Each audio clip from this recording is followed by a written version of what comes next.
শীতকালীন বিকেল, ডিসেম্বরের শেষ দিক। আকাশে রোদ তখনও ফিকে হয়ে এসেছে। চারজন বন্ধু অর্ণব, সায়ন, তৃষা আর মেহুল, তারা ঠিক করেছিল সপ্তাহান্তে শহরের বাইরে একটুখানি ঘুরে আসবে। সবারই চাকরি হয়েছে, ব্যস্ত জীবন থেকে সামান্য ছুটি নিয়ে বাইরে বেরোনো দরকার ছিল। অর্ণবের নতুন কেনা টাটা ন্যাক্সন গাড়ি ছিল তাদের ভরসা।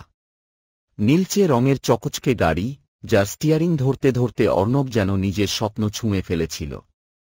তাদের গন্তব্য ছিল বেলপাহাড়ি, একটা পাহাড়ি অঞ্চল, শহর থেকে প্রায় 150 কিলোমিটার দূরে। সুন্দর পাহাড়, ঝরনা আর ঘন অরণ্য সেখানে তাদের ডাক দিচ্ছিল। দেখিস, একদম রাত নামার আগেই পৌঁছে যাব, অর্ণব আত্মবিশ্বাসে বলল। তৃষা মৃদু হেসে বলল, হ্যাঁ, কিন্তু শর্টকাটে যেও না। গুগল ম্যাপ যা বলবে তাই মেনে চল। সায়ন আবার মজা করে বলল, আরে, শর্টকাটেই তো মজা। অ্যাডভেঞ্চার না হলে ট্রিপে আর রোমাঞ্চ কোথায়? মেহুল একটু চুপচাপ ছিল। ও ভয়ের গল্পে সহজেই প্রভাবিত হয়, কিন্তু বন্ধুদের খুশির মুহূর্ত নষ্ট করতে সে কিছু বলল না। শহর থেকে বেরিয়ে যখন তারা হাইওয়ে ধরে যাচ্ছিল, তখনই গুগল ম্যাপে দেখালো যে প্রায় 30 কিমি বাঁচিয়ে দেওয়া যাবে একটি ছোট গ্রামীণ রাস্তা দিয়ে গেলে। সায়েন চিৎকার করে বলল, দেখ, এটাই আমাদের রাস্তা, শর্টকাট। অর্ণব কিছুক্ষণ ভেবে স্টিয়ারিং ঘুরিয়ে দিল। রাস্তা সরু, দুপাশে ঘন জঙ্গল।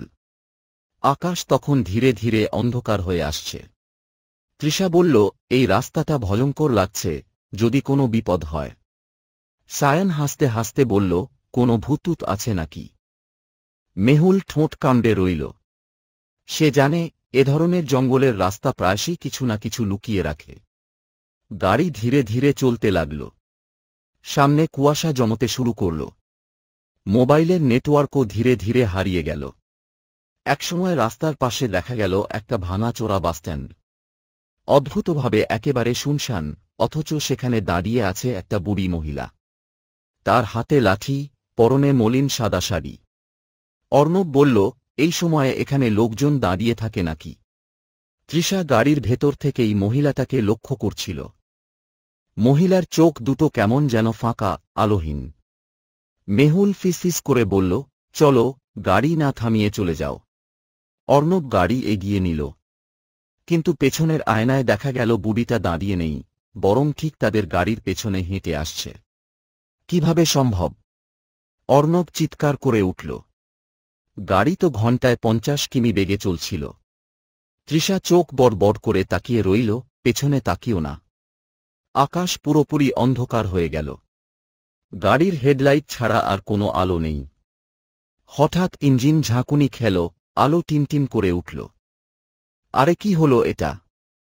অর্ণব গাড়ি থামাতে বাধ্য হল।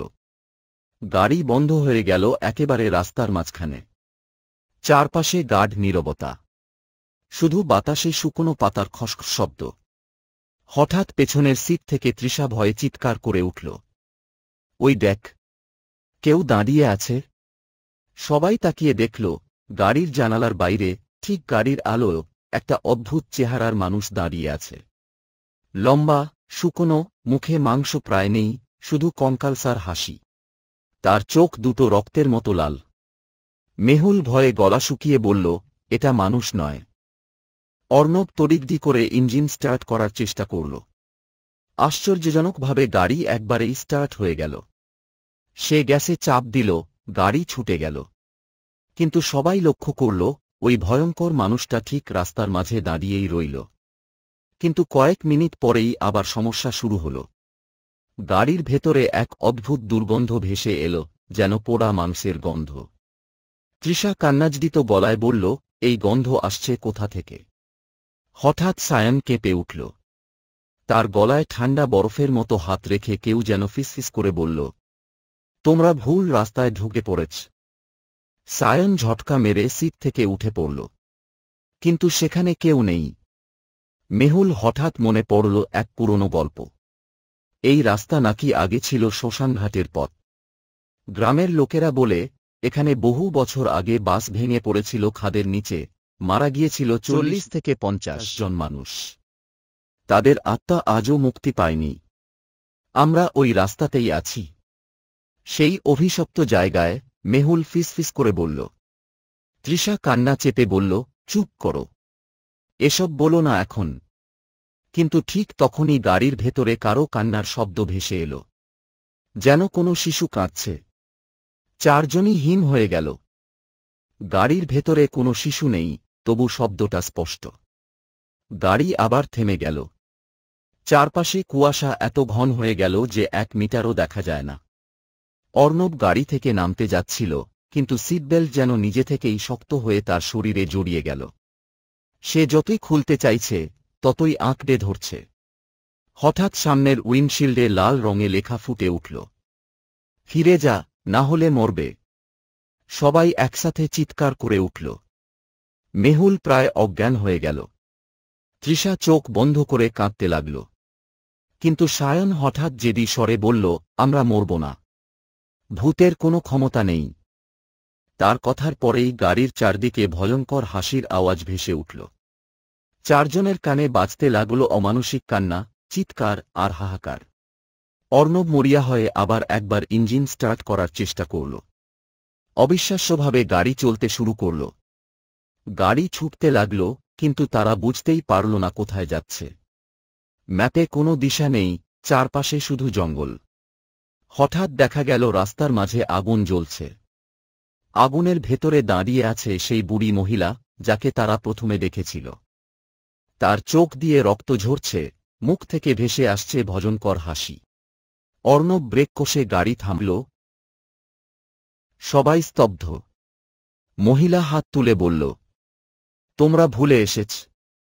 তোমাদের একজন আর কখনো ফিরবে না। গাড়ি কিভাবে যেন সেই আগুন পেরিয়ে গেল।